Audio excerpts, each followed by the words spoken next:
તો વિદ્યાર્થી મિત્રો, વીઆર પ્રોગ્રેસિવ કરવી હાઈસ્કૂલ ઓનલાઈન ક્લાસમાં તમારું હાર્દિક સ્વાગત છે. આપણે ગયા લેક્ચરની અંદર ગોસનો નિયમ શીખ્યા હતા. બહુ અગત્યનો મુદ્દો છે. એ ગોસના નિયમમાં થોડા આગળ વધીએ તો કેટલાક અગત્યના જે છે મુદ્દા એ તમારી સ્ક્રીન ઉપર મેં કર્યા છે ડિસ્પ્લે, એ હું તમને સમજાવું. ગોસનો નિયમ પહેલા એકવાર જોઈ લઈએ. ગોસના નિયમનું વિધાન શું હતું, નિયમ શું હતો. કોઈ પણ બંધ પૃષ્ઠ લઈએ, બંધ સપાટી, એ બંધ સપાટી વડે ઘેરાયેલું અથવા બંધ સપાટી સાથે સંકળાયેલું વિદ્યુત ફ્લક્સ, એને આપણે શું કહીએ છીએ, ફાઈ, એ સપાટી વડે ઘેરાયેલા કુલ વિદ્યુત ભાર, સપાટી વડે ઘેરાયેલો કુલ વિદ્યુત ભાર મતલબ સિગ્મા ક્યુ, અને શૂન્યાવકાશની પરમિટિવિટી મતલબ એપ્સાઇલોન 0 ના ગુણોત્તર જેટલું હોય છે. એટલે કે ફાઈ બરાબર સિગ્મા ક્યુ ભાગ્યા એપ્સાઇલોન 0. આ ગૌસના નિયમનું વિધાન હતું. હવે આ નિયમના માટે કેટલાક અગત્યના મુદ્દા. જો બંધ સપાટી દ્વારા ઘેરાતો કુલ વિદ્યુતભાર શૂન્ય હોય તો કુલ ફ્લક્સ શૂન્ય થાય. આપણે જે સૂત્રની વાત કરી એમાં આપણે એવું હોય કે માની લો કોઈ વિદ્યુતભાર ઘેરાતો નથી, એટલે સિગ્મા ક્યુ 0 લઈએ તો વિદ્યુત ફ્લક્સ 0 થાય. આ નિયમ કોઈ પણ આકાર કે કોઈ પણ પરિમાણ વાળી બંધ સપાટી માટે સાચો છે. કોઈ પણ આકાર એટલે કોઈ પણ આકારની સપાટી હોય, અને પરિમાણ એટલે કોઈ પણ સાઈઝ, કોઈ પણ આકાર ને કોઈ પણ સાઈઝની સપાટી હોય. આ નિયમ બધા માટે સાચો છે. બીજું, આ નિયમમાં જે સિગ્મા ક્યુ છે એ સપાટી વડે ઘેરાતો વિદ્યુતભાર છે.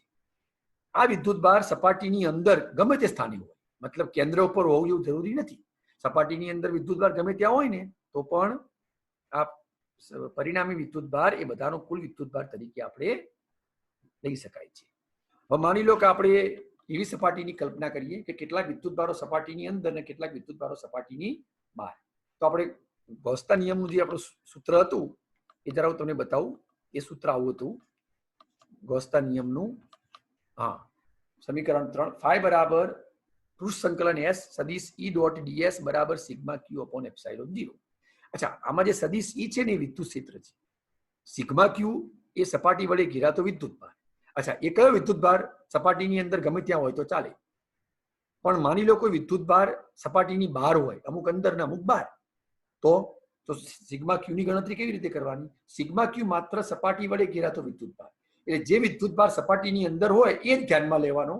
જે સપાટીની બહાર હોય એ ગણતરીમાં લેવાતો નથી. પણ જે વિદ્યુત ક્ષેત્ર ઈ છે ને એ પરિણામી વિદ્યુતભારનું ક્ષેત્ર છે. એનો મતલબ ત્યારે વિદ્યુત ક્ષેત્રની ગણતરી કરવાની થાય ત્યારે જે વિદ્યુતભાર સપાટીની અંદર હોય અથવા જે વિદ્યુતભાર સપાટીની બહાર હોય એ બધા જ વિદ્યુતભારો આપણે વિદ્યુત ક્ષેત્રની ગણતરીની અંદર લઈ શકાય છે.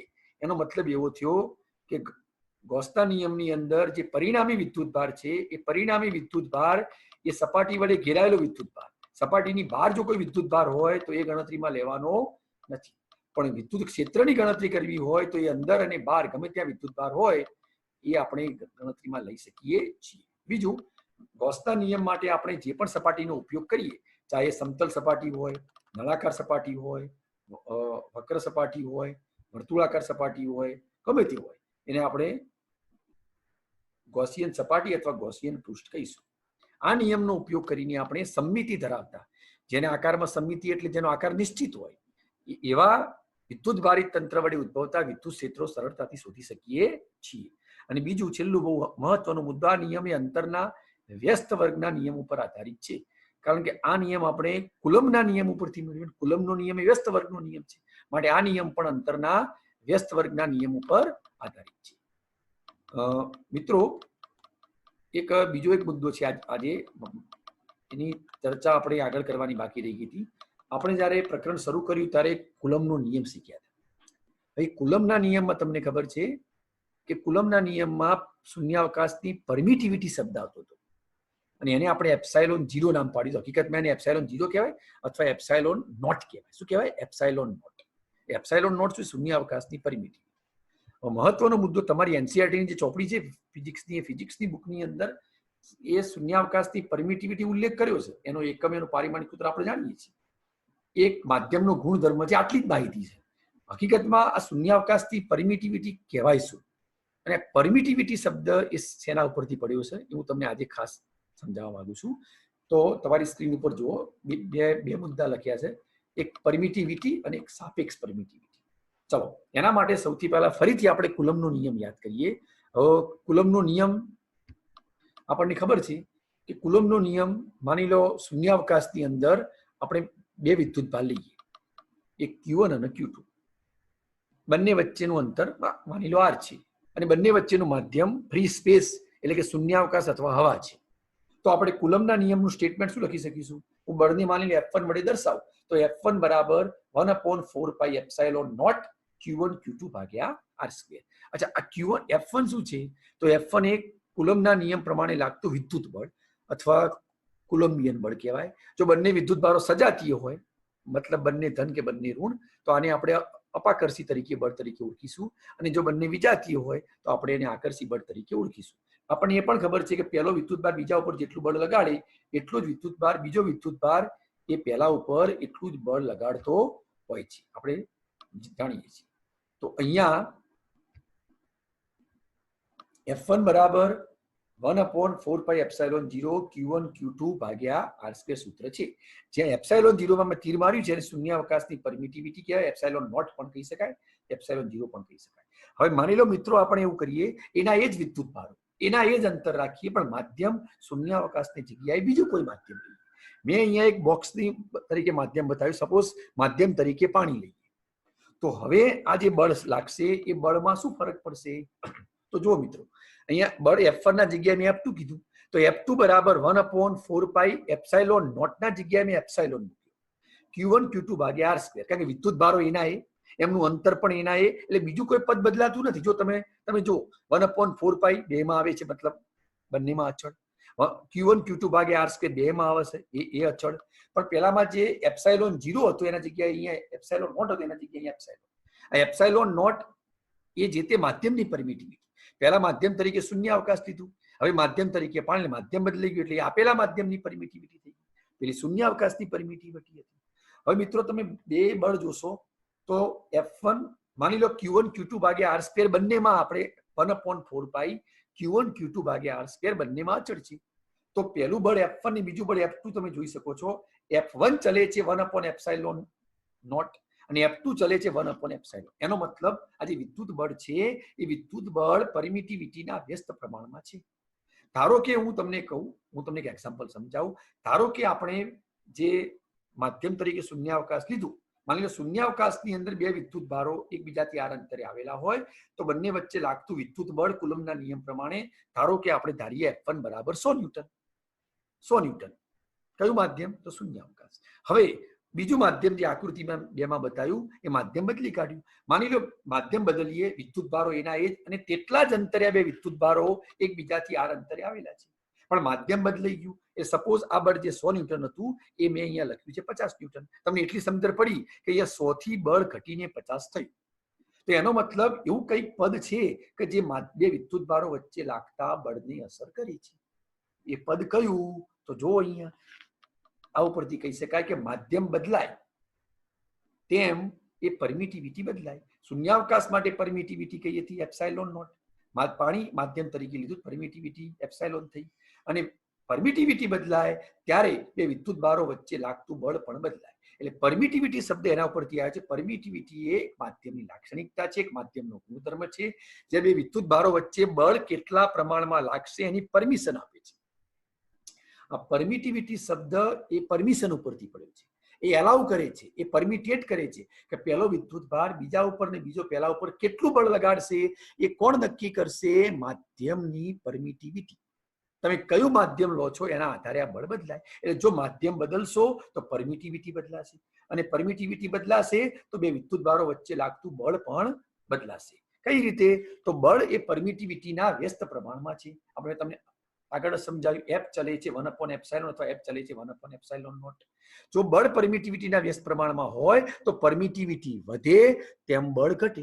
કેમ ઘટે? એકબીજાના વ્યસ્ત પ્રમાણમાં. તો એનો મતલબ એવો થયો કે જ્યારે માધ્યમ તરીકે શૂન્યાવકાશ લીધું અને પછી માધ્યમ બદલીને આપણે પાણી કર્યું, તો શૂન્યાવકાશ કરતા પાણીની પરમિટિવિટી વધારે હોવી જોઈએ. એટલે કે પરમિટિવિટી વધી અને બળ પરમિટિવિટીના વ્યસ્ત પ્રમાણમાં. એટલે માધ્યમ બદલ્યું એટલે પરમિટિવિટી વધી, પરમિટિવિટી વધી એટલે બળ ઘટ્યું. એટલે જે બળ પહેલા 100 ન્યૂટન લાગતું હતું એ ઘટીને 50 ન્યૂટન થયું. એનો મતલબ એવો થયો કે જો બે વિદ્યુતભારો એકબીજાથી આર અંતરે આવેલા હોય અને આપણે બે વચ્ચે જો વિદ્યુત બળ લાગતું હોય, જો આપણે માધ્યમ બદલતા જઈએ તો પરમિટિવિટી બદલાય. પરમિટિવિટી બદલાય તો બંને વચ્ચે લાગતું બળ પણ બદલાય. આ ઉપરથી પરમિટિવિટીની વ્યાખ્યા આપણે આ પ્રમાણે કરી શકીએ, જે તમારી એનસીઈઆરટીની ચોપડી કે દર્પણ કોઈ સાહિત્યમાં નથી. પરમિટિવિટી એટલે બે વિદ્યુત ભારો વચ્ચેના માધ્યમની એવી લાક્ષણિકતા અથવા એવો ગુણધર્મ કે જે બે વિદ્યુત ભારો વચ્ચે લાગતા બળને અસર કરે. પરમિટિવિટી એટલે બે વિદ્યુત ભારો વચ્ચેના માધ્યમની, જે બે વિદ્યુત ભારો હોય એની પર જ્યારે વિદ્યુત બળ લાગતું હોય તો એ કયો માધ્યમમાં લાગે છે, એ વચ્ચેના માધ્યમની એક એવી લાક્ષણિકતા છે, માધ્યમનો એક એવો ગુણધર્મ છે કે જે બે વિદ્યુત ભારો વચ્ચે લાગતા બળને અસર કરે. એટલે આ પરમિટિવિટી જ નક્કી કરે કે બે વિદ્યુત ભારો વચ્ચે બળ વધારે લાગશે કે બળ ઓછું લાગશે, બળ વધશે કે બળ ઘટશે. ઓકે, આને આપણે પરમિટિવિટી તરીકે વ્યાખ્યાયિત કરી શકીએ. આ પરમિટિવિટીનો ઉલ્લેખ પુસ્તકમાં છે, પણ પરમિટિવિટી વિશે ડીપમાં સમજાયું નથી. આ બહુ અગત્યનો મુદ્દો છે. પરમિટિવિટી શબ્દ ક્યાંથી પડ્યો? તો પરમિટિવિટી એટલે પરમિશન આપવી. બે માધ્યમ પરમિશન આપે કે બે વિદ્યુત ભારો વચ્ચે બળ કેટલા પ્રમાણમાં લાગશે. હવે આપણો મુદ્દો છે સાપેક્ષ પરમિટિવિટી. અચ્છા, સાપેક્ષ પરમિટિવિટી શબ્દ ક્યારે આવ્યો? તો મિત્રો, આપણે બે વિદ્યુત ભારો લીધા Q1 Q2 એકબીજાથી આર અંતરે. પહેલા આપણે માધ્યમ તરીકે શું લીધું? પાણી. તો એ વખતે બળ કેટલું હતું? F1 બરાબર 100 ન્યૂટન. પછી પહેલા આપણે શૂન્યાવકાશ લીધું તો F1 બરાબર 100 ન્યૂટન. માધ્યમ બદલીને બીજું લીધું, પાણી નામ પાડ્યું, બીજું કોઈ માધ્યમ, તો F2 50 ન્યૂટન થઈ ગયું. હવે આપણે એક કામ કરીએ, F1 અને F2 નો ગુણોત્તર લઈએ. તો F1 ભાગ્યા F2. અચ્છા, ગુણોત્તર બે રીતે આવશે. એક, તમે જે બળ લાયા એની કિંમતનો ગુણોત્તર, અને બીજી બાજુ બંનેના સૂત્રોનો ગુણોત્તર. તો F1 નું સૂત્ર આપણે મેં તમને પહેલા પેજમાં જોયું હતું, 1/4πε0 Q1 Q2 ભાગ્યા R સ્ક્વેર. અને F2 નું સૂત્ર ભાગ્યાના ગુણ્યા કરીએ એટલે ઉલટાઈ જાય.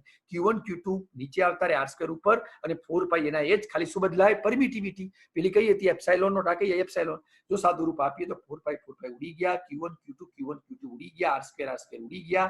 એટલે શું વધ્યું? અહીંયા F1 ની જગ્યાએ 100, F2 ના જગ્યાએ 50. 100 ભાગ્યા 50 બરાબર એપ્સાઇલોન ભાગ્યા એપ્સાઇલોન નોટ.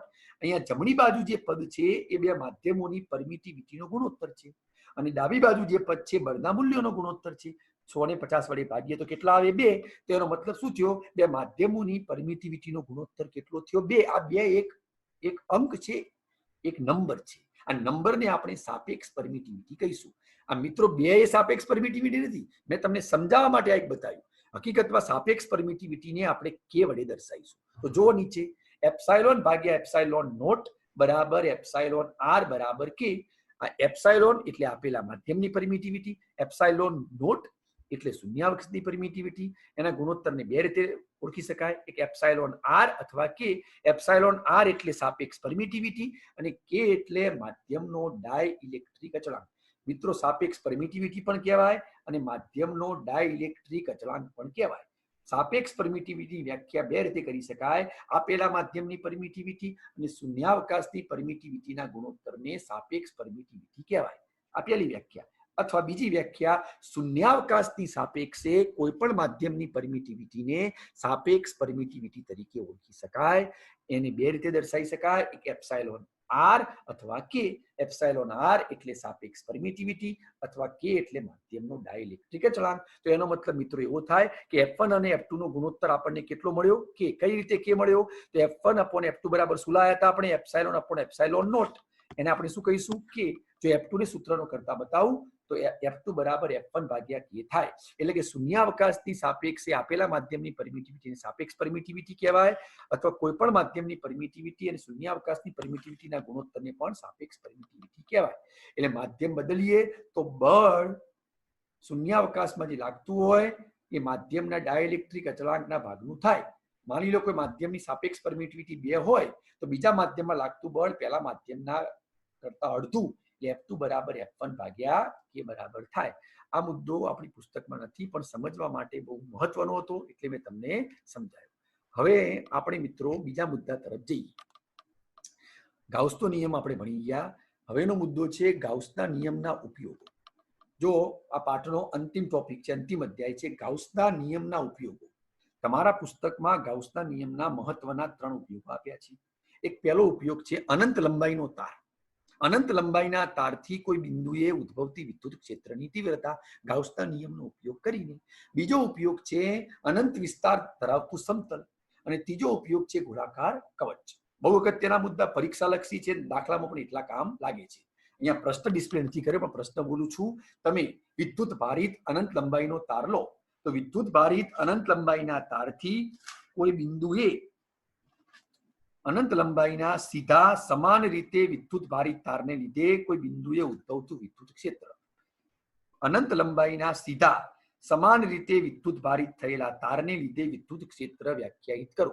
હવે પ્રશ્ન છે કે અહીંયા સીધો અને સમાન તાર એટલે શું? તાર આપણે સીધો લેવાનો, વાંકો ચૂકો ના હોવો જોઈએ.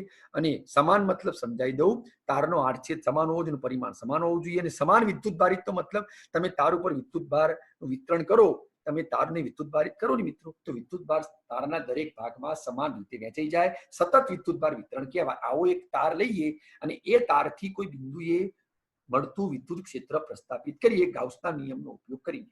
તો જો આકૃતિ 2 દોરી છે, હું પહેલી આકૃતિ તમને સમજાવું. પ્રથમ આકૃતિમાં જુઓ, સમાન રીતે રેખીય વિદ્યુત ભાર ઘનતા લેમ્બડા ધરાવતો એક અનંત લંબાઈનો પાતળો સુરેખ તાર આકૃતિમાં દર્શાયો છે. હવે તમને પ્રશ્ન થાય કે રેખીય ઘનતા લેમ્બડા કેમ? તો મિત્રો આપણે અગાઉ એક લેક્ચરમાં ચર્ચા કરી હતી વિદ્યુત ભારનું વિતરણ, સતત વિતરણ. બરાબર યાદ કરજો. એના મેં તમને 3 પ્રકારો સમજાયા હતા. પહેલું વિતરણ હતું રેખીય વિતરણ. રેખીય વિતરણ મતલબ શું? કોઈ તાર ઉપર વિદ્યુત ભાર ગોઠવાયેલો હોય તો એને કહેવાય રેખીય વિતરણ, અને એમાં રેખીય ઘનતા લેમ્બડા વ્યાખ્યાયિત થાય મિત્રો. બીજું હતું પૃષ્ઠ વિતરણ. કોઈ વિદ્યુત ભાર પૃષ્ઠ ઉપર ગોઠવાયેલો હોય તો એને પૃષ્ઠ વિતરણ કહેવાય, એમાં પૃષ્ઠ ઘનતા સિગ્મા વ્યાખ્યાયિત. અને ત્રીજો હતો કદ વિતરણ. વિદ્યુત ભાર કોઈ કદમાં ગોઠવાયેલો હોય તો એને કદ વિતરણ કહેવાય, એમાં કદ ઘનતા ρ વ્યાખ્યાયિત થાય. અહીંયા તાર એટલે એક પરિમાણિક આકૃતિ છે, રેખીય આકૃતિ છે, એટલે આપણે એને રેખીય વિતરણ કહીશું ને એમાં રેખીય ઘનતા વ્યાખ્યાયિત કરવી પડે. તો આપણે સમાન રેખીય વિદ્યુત ભાર ઘનતા લેમ્બડા ધરાવતો, સમાન રેખીય વિદ્યુત ભાર ઘનતા એટલે શું? સમગ્ર તાર પર વિદ્યુત ભારનું વિતરણ સમાન સતત છે. સમાન રેખીય ઘનતા લેમ્બડા ધરાવતો એક અનંત લંબાઈનો પાતળો સુરેખ તાર આકૃતિમાં દર્શાવ્યો છે. હવે મિત્રો આકૃતિ એમાં જોઈએ. આકૃતિ એમાં આ તારનું કોઈ બિંદુ, તારનું કેન્દ્ર O લઈએ અને એક બિંદુ P જે મેં આકૃતિ બતાવ્યું છે, બિંદુ પાસે આપણે O થી R અંતરે, એનો મતલબ એવો થાય કે OP નો ત્રિજ્યા સદિશ R થાય. આપણે O થી P નો ત્રિજ્યા સદિશ લઈએ અથવા O થી R અંતરે બિંદુ P લઈએ અને આ બિંદુ P ને લઈ આપણે આ બિંદુને કલ્પના કરો તારની આસપાસ ફેરવીએ, તારની આસપાસ ઘુમાવીએ.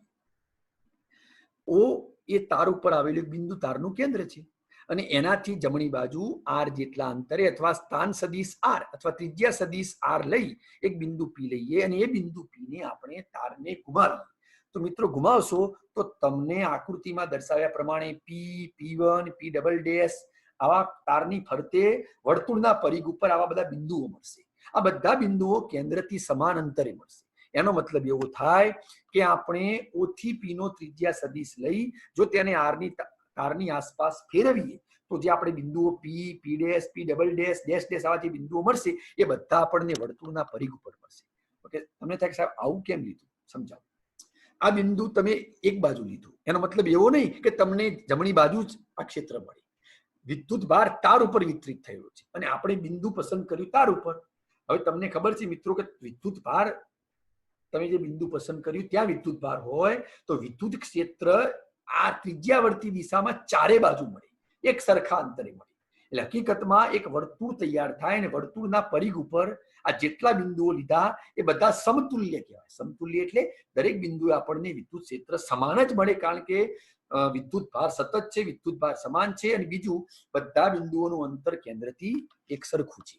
એટલે આ બધા જ બિંદુઓ પાસે વિદ્યુત ક્ષેત્રનું મૂલ્ય સમાન છે અને વિદ્યુત ક્ષેત્રની દિશા કેવી હોય આપણે શીખી ગયા. ધન વિદ્યુત ભારની દ્વારા ઉત્પન્ન થતા વિદ્યુત ક્ષેત્રની દિશા બહારની તરફ ત્રિજ્યાવર્તી હોય એટલે આ દિશા ત્રિજ્યાવર્તી હશે. લેમ્બડા 0 કરતા મોટો, જો રેખીય ઘનતા લેમ્બડા 0 કરતા મોટું હોય તો વિદ્યુત ક્ષેત્રની દિશા ત્રિજ્યાવર્તી બહારની તરફ. અચ્છા, લેમ્બડા એટલે શું સમજાવું? લેમ્બડા એટલે રેખીય વિદ્યુત ભાર ઘનતા, એનું સૂત્ર Q ભાગ્યા L. એકમ લંબાઈ દીઠ તાર ઉપર પથરાયેલો વિદ્યુત ભાર એટલે Q ભાગ્યા L, તારની લંબાઈ L અને વિદ્યુત ભાર Q. હવે લેમ્બડા ધન ક્યાંથી થાય?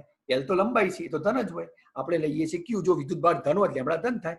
જો લેમડા 0 કરતા મોટો એટલે કે વિદ્યુતભાર ધન વિદ્યુતભાર વિતરિત થયેલો હોય તો આ વિદ્યુત ક્ષેત્ર ચારે બાજુ મળશે વર્તુળના પરિઘ ઉપર, એની દિશા ત્રિજ્યાવર્તી બહારની તરફ. જો લેમડા 0 કરતા નાનો તો આ દિશા અંદરની તરફ હશે. અહીંયા ધન ભારિત તાર લીધો મિત્રો, એટલે અહીંયા આપણને વિદ્યુત ક્ષેત્રની દિશા ત્રિજ્યાવર્તી બહારની તરફ મળશે. હવે આકૃતિ એમાં ફરીવાર જોઈએ. આકૃતિ એમાં બે સૂક્ષ્મ રેખાખંડો આપણે P1 અને P2 લીધો. જો મિત્રો મેં P1 અને P2 બતાવ્યા છે વર્તુળની ઉપર, એ બે સૂક્ષ્મ રેખાખંડ છે. સૂક્ષ્મ તાર એક અનંત લંબાઈની રેખા અને એનો નાનો ભાગ, રેખાનો નાનો ખંડ એટલે રેખાખંડ. તો આ રેખાખંડ ઉપર વિદ્યુતભાર તો હોય જ મિત્રો. બંને રેખાખંડો સૂક્ષ્મ ખંડો એક જ સમાન લંબાઈના છે એટલે વિદ્યુતભાર પણ સરખો જ હોય. હવે એનાથી કોઈ બિંદુ આજે P પસંદ કર્યું છે, એમાં આપણને ક્ષેત્ર કઈ રીતે મળશે? તો મિત્રો જો એ બિંદુ પાસે આપણે અહીંયા P1 બિંદુ પાસે જે સૂક્ષ્મ લંબાઈનો રેખાખંડ લીધો છે, એના કારણે એ ધન વિદ્યુતભાર છે. એના કારણે આપણને જે વિદ્યુત ક્ષેત્ર મળશે P પાસે, એની દિશા તમે જો મિત્રો મેં સદિશ E2 બતાવી છે બહારની તરફ, લંબ બહારની તરફ. એ જ પ્રમાણે P2 પાસે જે સૂક્ષ્મ રેખાખંડ છે વિદ્યુતભારિત રેખાખંડ, એ પણ જે આપણને ક્ષેત્ર મળશે સદિશ E1, એ પણ તમે જોઈ શકો છો બહારની તરફ. તો સદિશ E1 અને E2 થયા. હવે આપણે 11માં સબાચરનો નિયમ શીખી ગયા.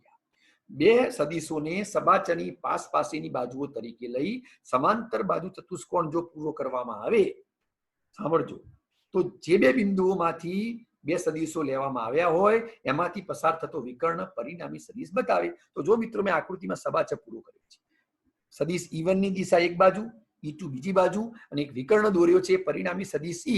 તો હવે કહી શકાય કે જે પરિણામી ક્ષેત્ર મળ્યું એ ત્રિજ્યાવર્તી દિશામાં, એટલે કે ત્રિજ્યાવર્તી એટલે કોણ? R ની દિશામાં, ત્રિજ્યાની દિશામાં લંબ તરફ બહારની તરફ છે. આ મુદ્દો મેં તમને સમજાવ્યો એટલા માટે કે આપણે વાત કરી કે આ ક્ષેત્ર લંબ બહારની તરફ ત્રિજ્યાવર્તી લંબ દિશામાં કેમ, તેનું કારણ આ છે. હવે અહીંયા આવા બધા જ બિંદુઓ મિત્રો તમને આજુબાજુ વર્તુળના પરિઘ ઉપર મળ્યા. તો એનો મતલબ એવો થયો કે આપણે વિદ્યુત ક્ષેત્ર શોધવા માટે આપણે ગાઉસના નિયમનો ઉપયોગ કરવો પડે, તો વિદ્યુત ફ્લક્સ શોધવું પડે, અને વિદ્યુત ફ્લક્સ શોધવા માટે આકૃતિ B પ્રમાણે ગાઉસિયન પૃષ્ઠ વિચારવું પડે. તો એના માટે આપણે આકૃતિ B નો જરા ઉપયોગ કરીએ. તો અમે તમને જે મુદ્દો કીધું ને BR E1 આકૃતિ દર્શાવે છે, પરિણામ ક્ષેત્ર બધું મેં અહીંયા લખ્યું છે. વિદ્યુત ક્ષેત્ર E ની ગણતરી કરવી હોય તો આપણે આકૃતિ B માં દર્શાવ્યા પ્રમાણે L લંબાઈનો નળાકાર ગૌસિયન સપાટી વિચારો. નળાકાર ગૌસિયન પૃષ્ઠ.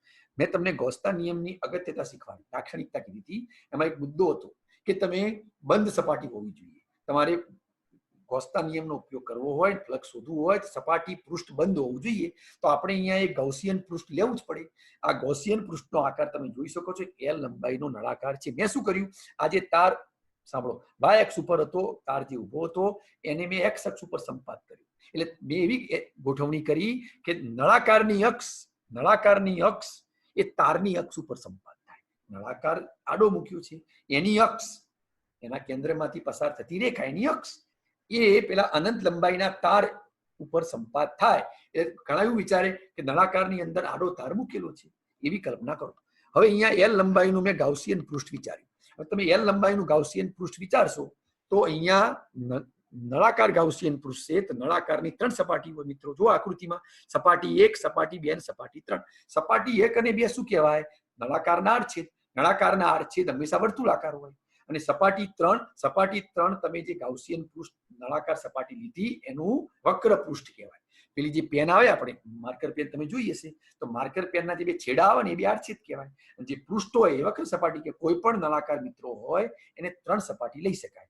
2 આડછેદ અને એક વક્ર પૃષ્ઠ. તો 2 આડછેદના નંબર 1 અને 2 કીધા, અને વક્ર સપાટી છે એનો નંબર 3 કીધો. હવે મિત્રો આપણે ત્રણેય સપાટી પર ફ્લક્સ ગણવું છે. ગૌસના નિયમ પ્રમાણે ફ્લક્સનું સૂત્ર તમને ખબર છે. ગૌસના નિયમ પ્રમાણે ફ્લક્સનું સૂત્ર phi બરાબર પૃષ્ઠ સંકલન S સદિશ E ડોટ D. સદિશ E એટલે વિદ્યુત ક્ષેત્ર અને dA એટલે પૃષ્ઠખંડ તમે જે લો એનો ક્ષેત્રફળ સદિશ. ચલો સપાટી 1 મારા જરા ધ્યાનમાં જુઓ. સપાટી 1 માં સદિશ dA અને સદિશ E તમે જોઈ શકો છો. આ બંને વચ્ચે 90 એટલે કે π/2 ખૂણો બની. હવે dA એટલે શું સમજાવો. આપણે જે સપાટી 1 પસંદ કરી એ સપાટી 1 વર્તુળાકાર છે.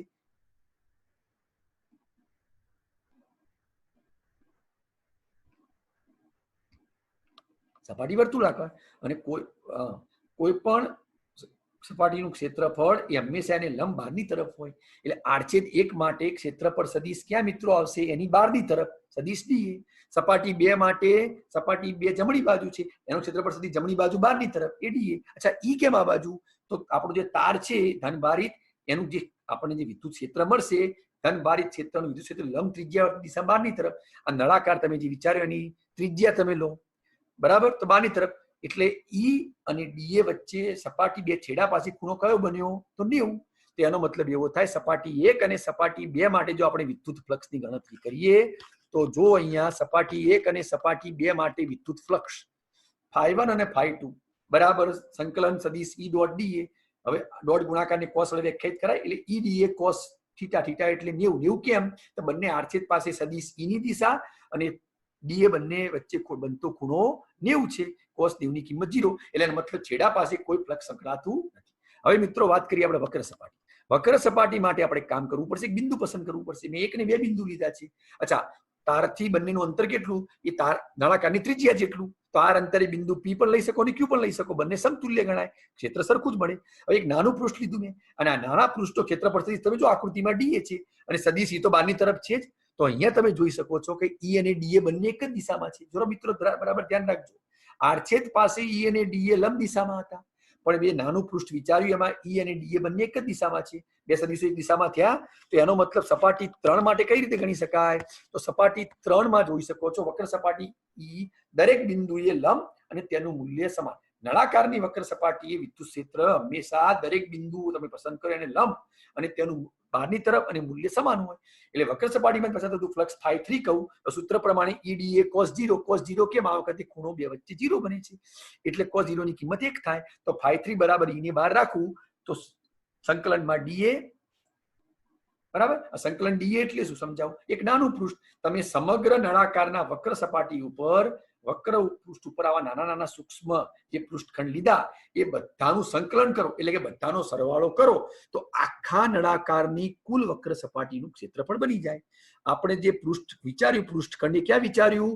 નળાકારની વક્ર સપાટી પર એક નાનું પૃષ્ઠ. હવે આવા તમે એક સરખા પૃષ્ઠખંડો લો, એ બધા પૃષ્ઠખંડોનું ફ્લક્સ શોધી એનો સરવાળો કરો, એટલે કે જેટલા પૃષ્ઠખંડો મળ્યા એ બધાના ક્ષેત્રફળનો તમે સમગ્ર નળાકારની વક્ર સપાટી પર સરવાળો કરતા જાઓ, ભેગા કરતા જાઓ તો આખું નળાકારની વક્ર સપાટી તૈયાર થાય. એટલે સંકલન ડીએ છે ને મિત્રો, એને 2πrl કહેવાય. તમે ભણી ગયા 10મા ધોરણમાં કે નળાકારની વક્ર સપાટીનું ક્ષેત્રફળ થાય 2πrh, આપણા કેસમાં h ના જગ્યાએ l. તો હવે કુલ ફ્લક્સ કેટલું? φ1 + φ2 + φ3. φ1 ની કિંમત 0, φ2 ની કિંમત 0 અને φ3 ની કિંમત 2πrle. ક્લિયર મિત્રો? તો હવે φ બરાબર શું થયું? 2πrle. ગોસના નિયમનો ઉપયોગ કરી ગોસનો નિયમ પ્રમાણે φ બરાબર શું? સિગ્મા ક્યુબ અને એપ્સિલોન 0. φ ના જગ્યાએ શું મૂકું મિત્રો? 2πrl * e, બરાબર. એમાં ઈ ને સૂત્રનો કરતા બનાવી દઉં તો ઈ બરાબર શું થશે? ઈ બરાબર q/2πr એપ્સિલોન 0. પણ મિત્રો લેમ્ડા યાદ કરી, રેખીય ઘનતા. રેખીય ઘનતા એટલે શું? q/l. એમાં કોને કરતા બનાવું? q ને. તો q બરાબર λl. તો ઉપરના સૂત્રમાં q ના જગ્યાએ λl મૂકું, આ બાજુ 2πrl * e. લેમ્ડા ll ઉડી ગયા, એને કરતા બનાવું તો λ/2π એપ્સિલોન 0r. આ આપણને વિદ્યુત ક્ષેત્ર મળ્યું. હવે વિદ્યુત ક્ષેત્ર સદિશ રાશિ છે, એની દિશા કઈ હોય? ત્રિજ્યાવર્તી. સદિશ સ્વરૂપે દર્શાવશો તો મૂલ્ય તો λ/2π એપ્સિલોન 0 જ રહેશે મિત્રો, પણ બાજુમાં સદિશ એની દિશા દર્શાવવા માટે એકમ સદિશ r કેરેટ મૂકવો પડે. r કેરેટ શું છે? તો તારનું તમે જે બિંદુ પસંદ કર્યું હતું, તારના કોઈ પણ બિંદુથી લંબ એવો ત્રિજ્યાવર્તી એકમ સદિશ. વિદ્યુત ક્ષેત્રની દિશા દર્શાવવા માટે આપણે એકમ સદિશ r મૂક્યો. વિદ્યુત ક્ષેત્રની દિશા કઈ? એકમ સદિશ r ની દિશામાં. r ની કઈ દિશા? તો કેરેટ r એ તારના કોઈ બિંદુથી લંબ ત્રિજ્યાવર્તી દિશામાં આવેલો એકમ સદિશ. જો λ0 કરતા મોટો હોય એટલે ધનભારિત તાર હોય તો રેખીય ઘનતા ધન થાય, તો એની દિશા બહારની તરફ હોય. જો ઋણભારિત તાર હોત તો એની દિશા બહાર નહીં પણ અંદરની તરફ હોત. મિત્રો તમે અહીંયા કે પણ મૂકી શકો. કઈ રીતે? 1/4π એપ્સિલોન 0 બરાબર શું થાય? કે એ કામ તમને ઘરે સોંપું છું. તમે અહીંયા 1/4π એપ્સિલોન 0 ના જગ્યાએ કે મૂકીને આનું સાદુરૂપ આપશો તો તમને આ મળશે. તો મિત્રો આજે આપણે એક અગત્યનો મુદ્દો શીખ્યા, ગાઉસના નિયમનો ઉપયોગ. એમાં આપણે પહેલો ઉપયોગ શીખ્યા આવા